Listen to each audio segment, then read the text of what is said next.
ઓમ શ્રી ગણેશાય નમઃ. જય શ્રી કૃષ્ણ મિત્રો. જન્માષ્ટમીની આજે વાર્તા સાંભળીશું. જય શ્રી કૃષ્ણ, રાધે કૃષ્ણ.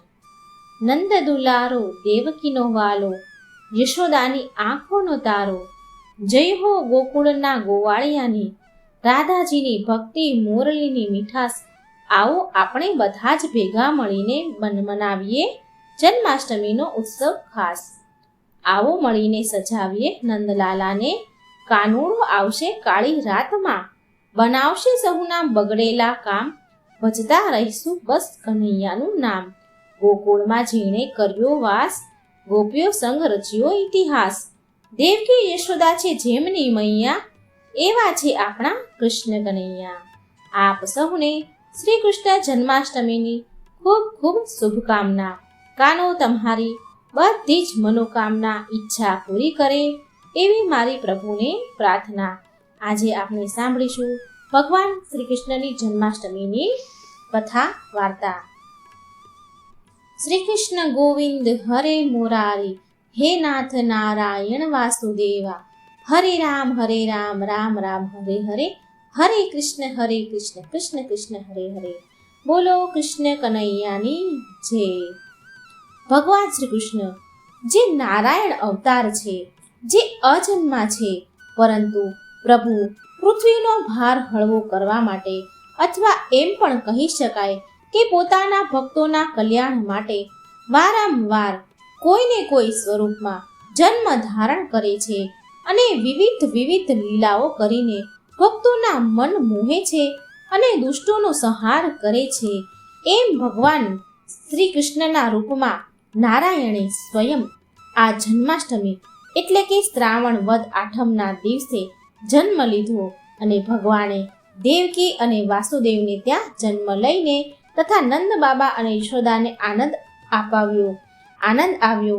આખા વૃંદાવન અને મથુરામાં લીલા કરી જગ પ્રસિદ્ધ થઈ અને આજે પણ ભગવાન શ્રી કૃષ્ણના ભક્તો આખી દુનિયામાં જોવા મળે છે.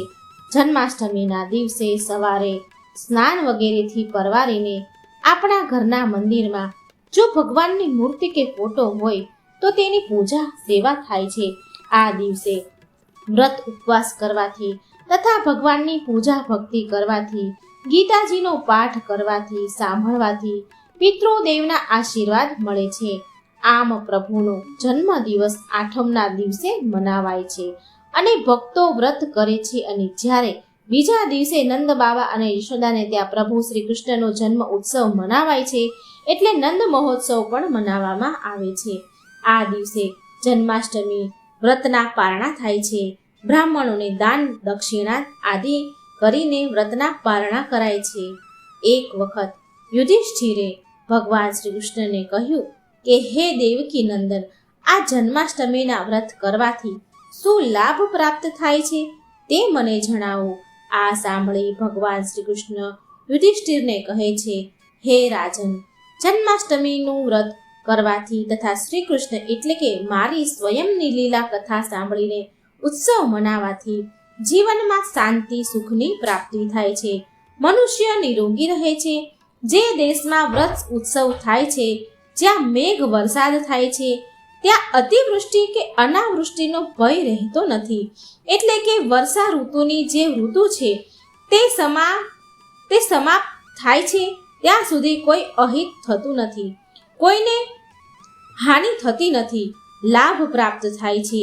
જન્માષ્ટમીનું વ્રત કરવામાં આવે છે, ઉત્સવ મનાવવામાં આવે છે, ત્યાં અકાળ મૃત્યુનો ભય, ગર્ભપાત કે વૈધવ્ય, દુર્ભાગ્ય, કલહ થતો નથી. એવું મહિમા છે જન્માષ્ટમીનો. જ્યાં ઉત્સવ પ્રતિવર્ષ ઉજવાય છે ત્યાં સંતાન, આરોગ્ય તથા દીર્ઘાયુષ્ય, ધન ધાન્યથી સુંદર ઘર તથા બધા મનોરથ પૂરા થાય છે. આવા ઘર ઉન્નતિ પ્રાપ્ત કરી શકે છે. આ ઘરમાં રહેલા બધા મનુષ્યને લાભ પ્રાપ્ત થાય છે, દુર્ભાગ્યનો નાશ થાય છે. જન્માષ્ટમીનું વ્રત તથા ઉત્સવ કરવાથી પુણ્યની પ્રાપ્તિ થાય છે. સંસારમાં સમસ્ત સુખો ભોગવીને મનુષ્ય અંતે જન્મ મરણના ચક્રમાંથી મુક્ત થઈને વિષ્ણુ લોક નિવાસ કરે છે. ભગવાન શ્રી કૃષ્ણના મુખેથી જન્માષ્ટમીનો આ વ્રતની પરંપરા મહત્વ સાંભળીને ધર્મરાજા યુધિષ્ઠિરે હસ્તિનાપુરમાં જઈને પ્રતિ વર્ષ આ જન્માષ્ટમીનો મહોત્સવ ઉજવવા લાગ્યા. કહેવાય છે કે ત્યારથી જ જન્માષ્ટમીનું આ વ્રત તથા ઉત્સવ કરવાથી ભગવાન શ્રી કૃષ્ણના જન્મનો ઉત્સવ મનાવવાની પરંપરા શરૂ થઈ છે. મિત્રો, આ હતી જન્માષ્ટમીના ઉત્સવનો મહિમા વિશે તથા પૂજા વિધિ જે આપણે સાંભળી જન્માષ્ટમીના વ્રતની કથા. તો બોલો ભગવાન શ્રી કૃષ્ણચંદ્ર રાયની જય. હવે આપણે સાંભળીએ ભગવાનની જન્મકથા. આજે આપણે પવિત્ર શ્રાવણ મહિનાની જન્માષ્ટમીની વાર્તા સાંભળીશું. આ પવિત્ર શ્રાવણ માસમાં અનેક વ્રત તહેવારો આવે છે અને એમાં પણ પવિત્ર અને મહા ઉત્સવનો તહેવાર એટલે જન્માષ્ટમી. જન્માષ્ટમી આપણા ઈષ્ટદેવનો પ્રાગટ્ય દિવસ છે. જન્માષ્ટમીના દિવસે ઉપવાસ કરી આખો દિવસ ભગવાન શ્રી કૃષ્ણના બાળ સ્વરૂપનું શ્રી કૃષ્ણ શરણમ મમ અથવા ઓમ નમો ભગવતે વાસુદેવાયના નામ સ્મરણ કરીને મધ્યરાત્રિએ જન્મોત્સવ ઉજવવામાં આવે છે. બીજા દિવસે ગોકુળ ઉત્સવ ઉજવી કૃષ્ણની જન્મકથા સાંભળવાનો મહિમા સર્વ પાપને હરનાર છે. આ કૃષ્ણ કનૈયાના જન્મની કથા આ પ્રમાણે છે. મથુરામાં રાજા ઉગ્રસેન રાજ્ય કરતો હતો. તેને પવનરેખા નામે રાણી હતી. એક દિવસ તે પોતાની સખીઓ સાથે વન વિહાર કરવા ગઈ. ત્યાં દુમિલક નામનો રાક્ષસ આવી ચડ્યો. તેની દ્રષ્ટિ રાણી પવનરેખા ઉપર પડી. રાક્ષસે રાજા ઉગ્રસેનના જેવું માયાવી રૂપ ધારણ કરી લીધું અને રાણી સાથે આનંદ કરવા લાગ્યો. પવનરેખા કંઈ સમજી નહીં, એને કંઈ ખબર પડી નહીં અને તેને ગર્ભ રહ્યો. આ ગર્ભમાં રાક્ષસ કાળનેમીએ પ્રવેશ કર્યો. 9 મહિને રાણીને પુત્ર જન્મ્યો. તેનું નામ કંસ રાખવામાં આવ્યું. આ કંસ કાળનેમીનો અવતાર હતો. કંસમાં જન્મથી જ રાક્ષસના લક્ષણો હતા. 8 વર્ષની વયે તો તે મગધ દેશમાં ગયો અને જરાસંઘ જોડે મલ્લયુદ્ધ કરીને જીત્યો. આવો તે બળવાન હતો. કંસના કાકા દેવકને એક પુત્રી હતી. તેનું નામ દેવકી હતું. કંસે તેને પાળી પોષીને મોટી કરી હતી. દેવકી સમજણી થતાં વાસુદેવ નામના યાદવ સાથે તેના ધામધૂમથી લગ્ન થયા. આજે કંસના આનંદનો પાર ન હતો. તે બહુ ખુશ હતો. તે પોતાની બહેનને દેવકીને સાસરે વળાવવા નીકળ્યો અને પોતે રથ હાંકવા બેઠો. રથ થોડે દૂર ગયો ત્યાં આકાશવાણી થઈ, હે કંસ, આ દેવકીનું 8મું બાળક તારો નાશ કરશે. આટલું સાંભળતા કંસની વૃત્તિ પલટાઈ ગઈ. તેને થયું, જો હું દેવકીને મારી નાખું તો તેને બાળક જ ક્યાંથી થશે. તેણે ઝટ ખડગ કાઢ્યું અને દેવકીને મારવા જાય છે ત્યાં તો વાસુદેવ વચ્ચે પડ્યા અને કહ્યું, જો તમારી બહેનનો વધ કરશો તો તમને સ્ત્રી હત્યાનું પાપ લાગશે. તમને દેવકીના બાળકનો ડર લાગતો હોય તો દેવકીને મારવાનું કારણ શું કામ? તેને જેટલા પણ બાળકો જન્મશે તેટલા હું તમને આપી દઈશ. વસુદેવની વાત કંસને બરાબર લાગી, ઠીક લાગી. પાછો ઘડીકમાં તેનો વિચાર ફર્યો કે કદાચ વસુદેવ બાળકો ન લાવી આપે તો હાથે કરીને શા માટે મોત ઊભું કરું? મારી જાતે હું મોતને ન લાવું. ઝટ તેણે રથ પાછો મથુરા હાંકી મૂક્યો અને પોતાના બહેન અને બનેવીને દેવકી વાસુદેવને કારાગૃહમાં પૂરી દીધા. કંસના પિતા ઉગ્રસેન કંઈ હા કે ના કહે તે પહેલા કંસે તેના પિતા ઉગ્રસેનને ગાદી ઉપરથી ઉઠાડી મૂકી કારાગૃહમાં પૂરી દીધા. આમ કંસ પોતાના પિતાના જીવતા જ મથુરાની ગાદી ઉપર ચડી બેઠું. પ્રજા તેના ત્રાસથી કંટાળી ગઈ. થોડા સમયમાં દેવકી સગર્ભ થઈ અને તેને એક પુત્ર જન્મ્યો. કંસને આ વાતની જાણ થતાં તેણે તેને દેવકી પાસેથી ઝૂંટવી લીધો અને પથ્થર પર પછાડીને મારી નાખ્યો. આમ દેવકીના એક પછી એક એમ 6 પુત્રનો નાશ કર્યો.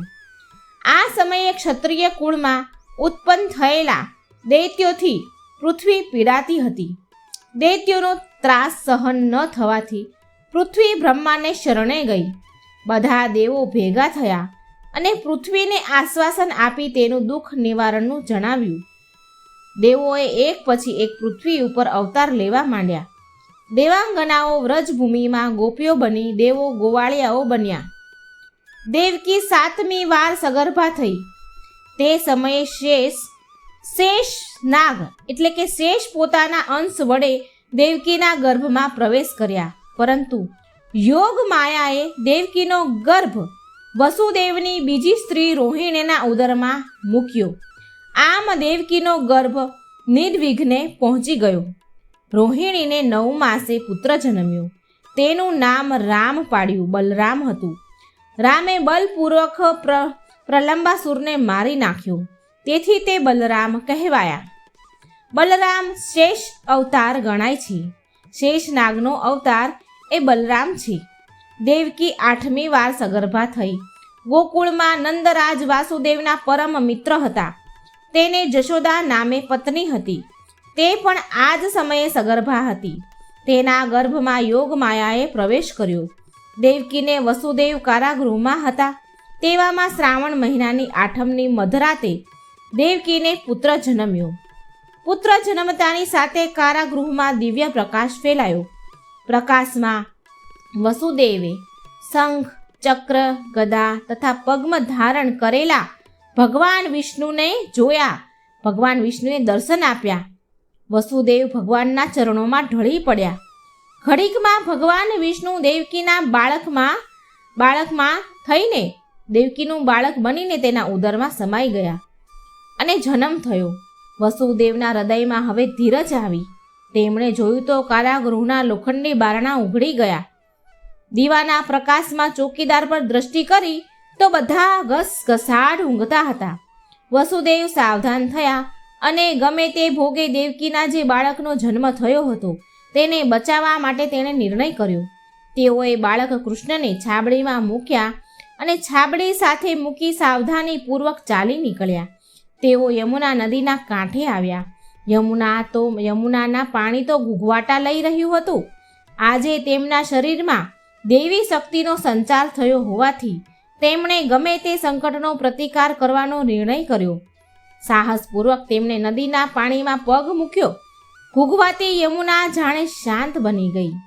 શ્રી કૃષ્ણ ભગવાન બાળ સ્વરૂપે જ્યાં પાણીમાં એમના જમણા પગનો અંગૂઠો મૂક્યો ત્યાં તો યમુનાજીને માર્ગ કર્યો અને યમુનાનું પાણી શાંત થયું. વસુદેવ ક્ષેમ કુશળ ગોકુળમાં નંદરાજાને ઘેર ગયા. તેમણે નંદરાજાને બધી વાત કરી અને પોતાનું બાળક તેમને સાચવવા માટે સોંપી દીધું. જશોદાને આ જ સમયે એક છોકરીનો જન્મ થયો હતો. તે જાણતી હતી કે કંસ અવશ્ય મારી બહેનપણી દેવકી ઉપર અત્યાચાર કરશે, એટલે તેણે કૃષ્ણના સાટામાં પોતાની નાની બાળકી વસુદેવને આપી. તેને શ્રદ્ધા હતી કે તે છોકરી છે એટલે કંસ નહીં મારે. વસુદેવ છોકરીને લઈને કારાગૃહમાં ફરી પહોંચી ગયા. વસુદેવે છોકરી દેવકીના ખોળામાં મૂકી અને બધી વિગતવાર વાત કહી. કારાગૃહના બારણા બંધ કરી દીધા. વાત સાંભળી દેવકીને નિરાત વળી. સવારે કંસને ખબર પડતા જ એક ક્ષણે તે કારાગૃહમાં આવ્યો અને બાળકની માંગણી કરી. વસુદેવે વિનંતીપૂર્વક કહ્યું, રાજન, દેવકીને પુત્રી જન્મી છે. પુત્રી દ્વારા આપને કંઈ વિઘ્ન નહીં આવે, આને જીવવા દો. કંસે કહ્યું, વસુદેવ, તમારું કહેવું તો ખરું છે, પરંતુ બતાવો તો ખરા. વસુદેવ હાલથી છોકરીને કંસના હાથમાં આપી. કંસ છોકરી જોઈને ખડખડાટ હસી પડ્યો અને બોલ્યો, વસુદેવ, શું હું મૂર્ખ દેખાઉં છું તમને? હું મૂર્ખ નથી કે હાથે કરીને કૂવામાં પડું, મારા મોતને નિમંત્રણ આપું? આમ કહી નિર્દય કંસે છોકરીને પથ્થર ઉપર બળપૂર્વક પછાડી. પણ આ શું? છોકરી અદૃશ્ય થઈ ગઈ અને જતા જતા બોલી, કંસ, ઈશ્વર લીલા તું શું સમજી શકે? મૃત્યુ ટાળવા તે અનેક બાળ હત્યાઓ કરી, પણ મૂર્ખ, તારો શત્રુ બાળ રૂપે ગોકુળમાં ઉછરી રહ્યો છે. આ દૈવ વાણી સાંભળી ત્યારથી જ કંસનો અંજાપો વધવા લાગ્યો. તેણે પોતાના રાક્ષસ મિત્રો અને પૂતના જેવી દાસીઓને ગોકુળ મથુરાના બાળકોને મારી નાખવાનું કામ સોંપ્યું. પૂતના માસી રૂપે નંદ રાજાને ઘરે ગઈ અને સ્તન ઉપર હળાહળ વિષ ચોપડી કૃષ્ણને સ્તનપાન કરાવવા ખોળામાં લીધા. પરંતુ ભગવાન કૃષ્ણએ પોતાને સાટે નાગને સ્તનપાન કરાવ્યું. ઘડીકમાં પૂતના મૃત્યુ પામી. કંસની આખી યોજના ફેલ થઈ ગઈ, ફોગટ ગઈ. ત્યાર પછી કંસે બકાસુર, ધેનુકાસુર, કેશી, આધાસુર જેવા મહાન મોટા મોટા રાક્ષસોને મારવા મોકલ્યા. પરંતુ કૃષ્ણે તો બધાનો નાશ કરી દીધો. એ તો સાક્ષાત ભગવાન હતા, એને કોણ પહોંચે? કંસ જેમ જેમ યુક્તિઓમાં નિષ્ફળ ગયો તેમ તેમ તેની ચિંતા વધવા લાગી. છેવટે તેણે અક્રૂરજીને રથ લઈને કૃષ્ણને તેડવા મોકલ્યા. ગોપીઓની વિદાય લઈ અક્રૂરજી સાથે ભગવાન શ્રી કૃષ્ણ મથુરામાં આવ્યા. અહીં કંસે કૃષ્ણને મારવા જાત જાતની યુક્તિઓ કરી નાખી હતી. કૃષ્ણ મથુરાની સાંકડી ગલીમાં પ્રવેશ કરે છે તે વેળા કંસે કુવલ્યાપીડ નામના મંદોમંત હાથીને છૂટો મૂક્યો. હાથીને પોતાના સામે ઘસી આવતો જોઈ કૃષ્ણ સાવધાન થયા અને સૂંઢ પકડી બળપૂર્વક તેના એક દંતશૂળને ઉખાડી લીધો અને એ જ દંતશૂળના ફટકાથી એ ભયાનક હાથીને મારી નાખ્યો. ત્યાં તો કંસે બીજી યુક્તિ કરી રાખી હતી. તેણે ચાણૂર અને મુષ્ટિક નામના મલ્લો સાથે મલ્લયુદ્ધ લડવાનો કૃષ્ણને આગ્રહ કર્યો. શ્રી કૃષ્ણ ભગવાને મલ્લયુદ્ધનો પડકાર ઝીલી લીધો. આ યુદ્ધ માત્ર રમત પૂરતું ન હતું, કૃષ્ણને મારવાનું કાવતરું હતું. કૃષ્ણ મલ્લોની ક્રૂરતા સમજી ગયા. યુદ્ધનો પ્રારંભ થયો. વિશાળકાય મલ્લોની સામે બાળકૃષ્ણ હતા. બાળક જેવા લાગતા હતા, છતાં તેમણે બંને મલ્લોને પછાડી યમપુરી પહોંચાડી દીધા. કૃષ્ણમાં આવું અપૂર્વ બળ જોઈને કંસ ધ્રુજી ગયો.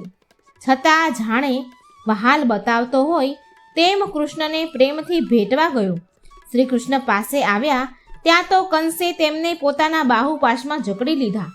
કંસની ક્રૂરતા શ્રી કૃષ્ણ જાણી ગયા હતા. કંસ બળપૂર્વક દબાવે તે પહેલાં તો શ્રી કૃષ્ણએ આંચકો મારી છૂટી ગયા અને કંસના માથામાં જોરથી મુષ્ટિ પ્રહાર કર્યો. કંસ મૂર્છા ખાઈ ધરતી પર ઢળી પડ્યો. કૃષ્ણ કંસની છાતી પર ચડી બેઠા અને મુષ્ટિ પ્રહારોથી તેનો પ્રાણ લઈ લીધો. કંસના મૃત્યુની જાણે ત્રાસનો અંત આવ્યો. એના મૃત્યુથી પ્રજા ખુશ થઈ. નગરજનોનો આનંદનો પાર ન રહ્યો. ભગવાન શ્રી કૃષ્ણના જય ધ્વનિના રાજભવન ગાજી ઉઠ્યું. કંસને મારી કૃષ્ણ કારાગારમાં ગયા. પોતાના માતા પિતાની મુક્તિ આપી પોતાના માતા પિતાને મુક્ત કર્યા. દેવકી અને વસુદેવ શ્રી કૃષ્ણને વહાલથી ભેટી પડ્યા. તેમના આનંદનો પાર ન રહ્યો. કંસના વૃદ્ધ પિતા ઉગ્રસેનને બંધન મુક્ત કરી રાજ્ય લોભ રાખ્યા વિના શ્રી કૃષ્ણએ તેમને ફરીથી સિંહાસન પર બેસાડ્યા. ત્યાર પછી તેઓ અનેક રાક્ષસોનો નાશ કરી દ્વારિકા ગયા અને ત્યાં યાદવો માટે રાજધાની સ્થાપી. મહાભારતના યુદ્ધ વેળાએ તેઓએ પાંડવોના પક્ષમાં રહીને અર્જુનને ગીતારૂપી પરમ જ્ઞાનનો બોધ આપ્યો અને પોતાના બળ બુદ્ધિ અને ચાતુર્યથી કૌરવોનો સંહાર કરાવ્યો. આ રીતે ભગવાન શ્રી કૃષ્ણએ સમગ્ર ભારતમાંથી આતાતીયોનો નાશ કર્યો, રાક્ષસોનો નાશ કર્યો. તેઓ વિષ્ણુના 8મા અવતાર હતા અને જન્મ પણ 8મના દિવસે થયો. આથી આ દિવસે જન્માષ્ટમી ઉજવવામાં આવે છે. આ દિવસને જન્માષ્ટમી તરીકે ઓળખાય છે. જન્માષ્ટમીનું વ્રત સુખ, સમૃદ્ધિ, સંતતિ અને સંપત્તિ આપનારું છે. આ વ્રત સૌથી પહેલું રાજા યુધિષ્ઠિરે કર્યું હતું. તેના પ્રભાવે તેમને ગયેલો વૈભવ પાછો મળ્યો હતો. તો મિત્રો, આજની આ જન્માષ્ટમી શ્રી કૃષ્ણ ભગવાનની પવિત્ર વાર્તા તમે સાંભળજો અને જો તમને સારી લાગી હોય તો કમેન્ટ બોક્સમાં શ્રી કૃષ્ણ ભગવાનનું નામ જરૂર લખજો અને બને એટલી શેર કરજો. ભગવાનની કથામાં શક્તિ છે, પુણ્ય મળે છે, માટે પાપોનો નાશ થાય છે. માટે મારી ચેનલને લાઈક, સબસ્ક્રાઈબ અને શેર જરૂર કરજો અને આ વાર્તાને શેર જરૂર કરજો. જય શ્રી કૃષ્ણ. રાધે રાધે. Thank you. આજે આપણે મહત્વપૂર્ણ વિડીયો સાંભળીશું કે શ્રી કૃષ્ણ ભગવાને માતા દેવકીના ગર્ભમાંથી જ જન્મ કેમ લીધો, તેમનું પાલન પોષણ કરવાવાળા માતા યશોદાના ગર્ભમાંથી જન્મ કેમ ન લીધો. મિત્રો, તમે શ્રી કૃષ્ણ ભગવાનની જન્મની ઘણી બધી કથા વાર્તાઓ સાંભળી હશે, પરંતુ શું તમારા મનમાં ક્યારે એવો પ્રશ્ન ઉઠ્યો છે, ક્યારે એવો વિચાર આવ્યો છે કે ભગવાન શ્રી કૃષ્ણએ માતા દેવકીના ગર્ભમાંથી જ જન્મ શું કામ લીધો હશે? તેમનું પાલન કરનારા માતા યશોદાના ગર્ભમાંથી જન્મ તેમણે કેમ નહીં લીધો હોય?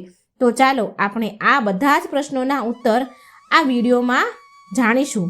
તમને જણાવી દઉં કે માતા દેવકીના ગર્ભમાંથી જન્મ લીધા પછી પણ ભગવાન શ્રી કૃષ્ણની માતા તરીકે મા યશોદા જ ઓળખાય છે, મા યશોદાને જ જાણવામાં આવે છે. પરંતુ આ કોઈ સંયોગ નથી, પણ એક વરદાનના કારણે આવું થયું અને તેની પાછળની એક વાર્તા છે. અને આ વાર્તા એ સમયની છે જ્યારે ભગવાન શ્રી કૃષ્ણએ શ્રી રામનો અવતાર લીધો હતો.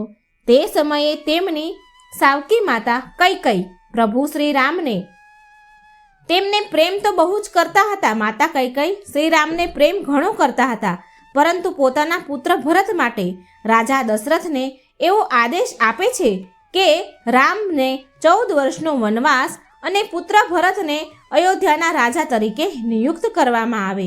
પત્નીને આગળ આપેલા વચનોના કારણે રાજા દશરથને આવું કરવું પડ્યું હતું. તો હવે ભગવાન શ્રી રામના વનવાસનું કારણ માતા કૈકેયી હતા, પરંતુ તેમ છતાંય પ્રભુ શ્રી રામના મનમાં માતા કૈકેયી પ્રત્યે સ્નેહ ઓછો ન થયો અને વનવાસ પૂરો થયા પછી પણ ભગવાન શ્રી રામની માતા કૌશલ્યા બરાબર જ શ્રી રામે પ્રેમ કર્યો હતો, સ્નેહ આપ્યો હતો.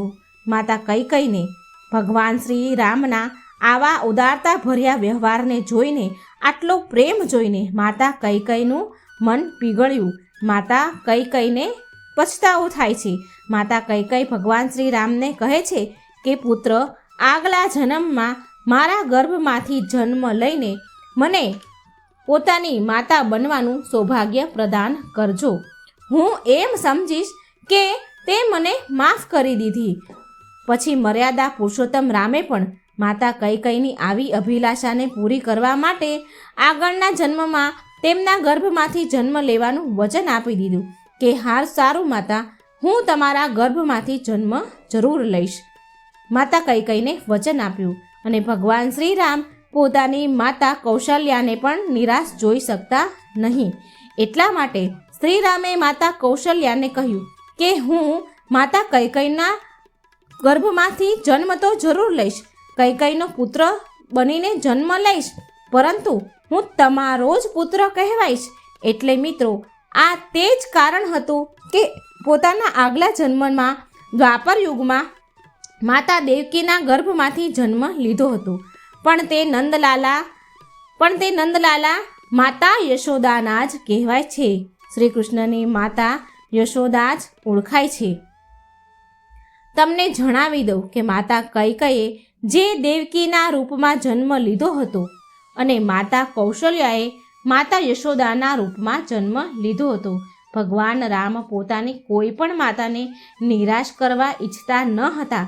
એટલા માટે તેમણે માતાનું સુખ દેવકીને પ્રદાન કર્યું અને પછી માતા યશોદાને જીવનભર પોતાના નટખટપણાથી આનંદિત કરતા રહ્યા. તેમજ મિત્રો, પોતાના પૂર્વજન્મના માતા સુમિત્રાના ગર્ભમાંથી શેષનાગના રૂપમાંથી ભગવાન લક્ષ્મણે જન્મ લીધો હતો. તેમજ કૃષ્ણ અવતારના સમયે લક્ષ્મણજીએ શ્રી કૃષ્ણના મોટા ભાઈ બલરામના રૂપમાં જન્મ લીધો હતો. બલરામજીએ માતા દેવકીના ગર્ભમાં પ્રવેશ તો કર્યો, પરંતુ માતૃત્વનું સુખ દેવી રોહિણીને પ્રાપ્ત થયું. મિત્રો, એવું માનવામાં આવે છે કે દેવી રોહિણી પોતાના પૂર્વજન્મમાં માતા લક્ષ્મણજીની માતા સુમિત્રા હતા.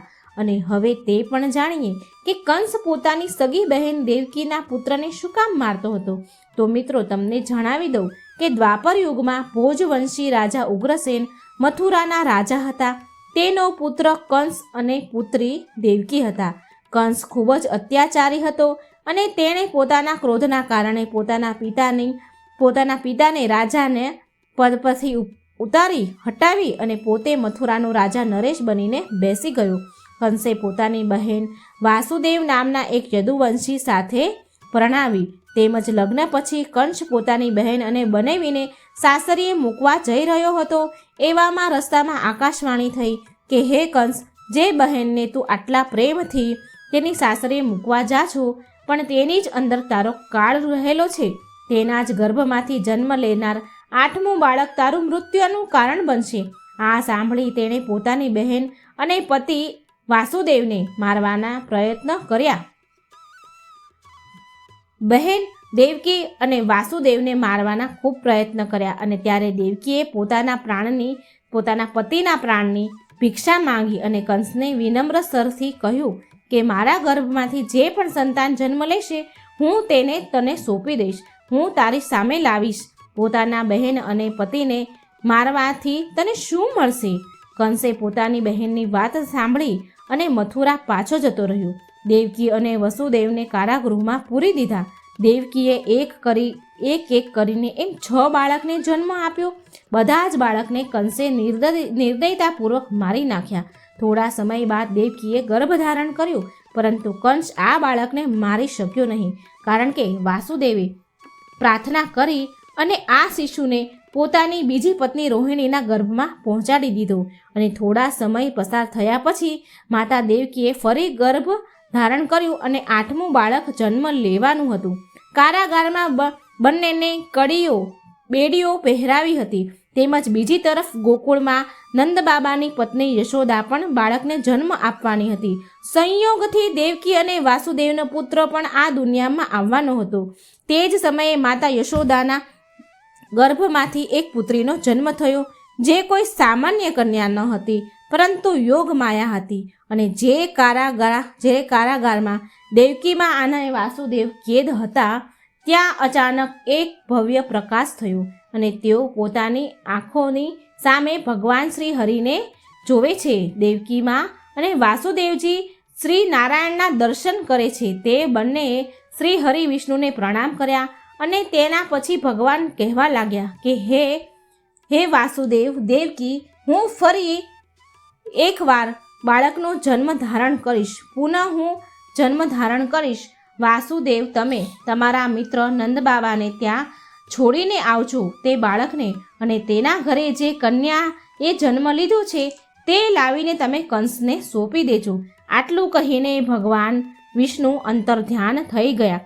ચોમાસાની ઋતુ હતી એટલે બહારનું વાતાવરણ ઘણું ખરાબ હતું. કાળા કાળા વાદળો છવાયેલા હતા અને ખૂબ જ તેજ વર્ષા થઈ રહી હતી.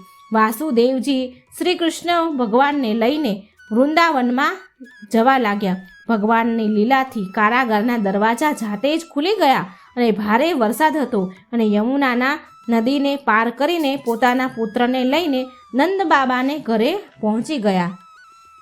તેઓએ આ બાળકને યશોદા પાસે સુવડાવી દીધું અને તેની કન્યાને લઈને મથુરામાં આવી ગયા. ચમત્કારથી કારાગારના દરવાજા ફરીથી બંધ થઈ ગયા અને જ્યારે કંસને ખબર પડી કે વાસુદેવ અને દેવકીનું સંતાન જન્મ લીધો છે અને તે કંસ જેલમાં આવ્યો અને દેવકીના હાથમાંથી છીનવી લીધું. તે બાળક હાથમાંથી છીનવી લે છે અને ધરતી પર ફેંકે છે, પરંતુ તે કન્યા ધરતી પર પડવાના બદલે આકાશમાં ઉડી જાય છે અને કહે છે કે અરે મૂર્ખ, મને મારવાથી તને કોઈ લાભ નહીં થાય, પણ તારા કર્મોની સજા આપવાવાળો વૃંદાવનમાં પહોંચી ગયો છે, તે જલ્દી જ તારો અંત કરશે. આ વાત આપણે બધા જ જાણીએ છીએ, સારી રીતે જાણીએ છીએ કે કંસને મારીને શ્રી કૃષ્ણ ભગવાને મથુરાના લોકોને, મથુરા નગરીના રહેનારા રહેવાસીઓને આઝાદ કરાવ્યા હતા, સ્વતંત્ર કરાવ્યા હતા. તો મિત્રો, આ વિડીયોમાં આપણે જાણ્યું કે ભગવાન શ્રી કૃષ્ણએ યશોદા માતાના ગર્ભમાંથી નહીં પરંતુ દેવકીના ગર્ભમાંથી જન્મ કેમ લીધો. તો મિત્રો, જો મારો આ વિડીયો તમને સારો લાગ્યો હોય તો મારી ચેનલને લાઈક, સબસ્ક્રાઈબ અને શેર જરૂર કરજો. જય શ્રી કૃષ્ણ. રાધે રાધે. Thank you.